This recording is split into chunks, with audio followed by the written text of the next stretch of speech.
तुम दोस्तों तो कैसे हैं आप सब। उम्मीद करती हूँ कि आप सब खैरियत से होंगे।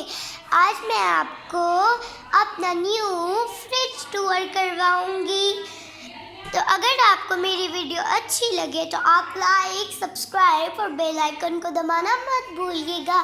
तो चलिए देखते हैं गाइस। ये है मेरा न्यू फ्रिज, मेरी मम्मा ने कल ही लिया। आप कमेंट में बताएं कि कैसा है। तो चलिए इसको खोलते हैं।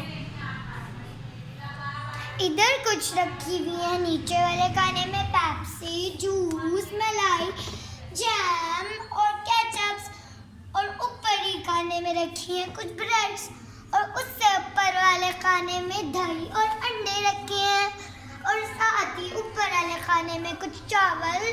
और मैं शबे बारात थी तो हमने कुछ दाल का हलवा बनाया था, वो रखा है, और कुछ आटा।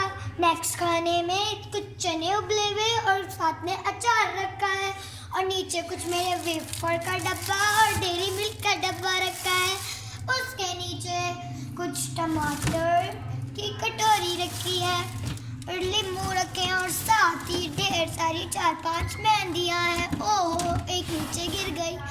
और नीचे ही खीरे, खरबूजा, अमरूद दूध रखा है। तो अब हम इस फ्रिज को बंद करके ऊपर वाले फ्रिज के आपको टूर करवाते हैं। ऊपर तो ऐसा कुछ नहीं रखा, फ्रीजर दिखाएंगे। पेंस है जो कि हम केक पे डालते हैं, और का वो है जिसके अंदर हमने बर्फ नहीं आई है तो हमने इसमें बर्फ नहीं जमाई भी। साथ ही ऊपर मक्खन, पता नहीं और क्या रखा है, और किसी इस शापर में मेरी बॉन्डी, स्नैकर्स, मार्स और डेयरी मिल्क के M&Ms भी रखे हैं। इधर पता नहीं कटोरे में से एक कत्थे की डब्बी है, जो कत्थे की डब्बी है। तो कैसा लगा आज का हमारा ये फ्रिज? अगर अच्छा लगा तो लाइक, सब्सक्राइब और फॉलो कर देना।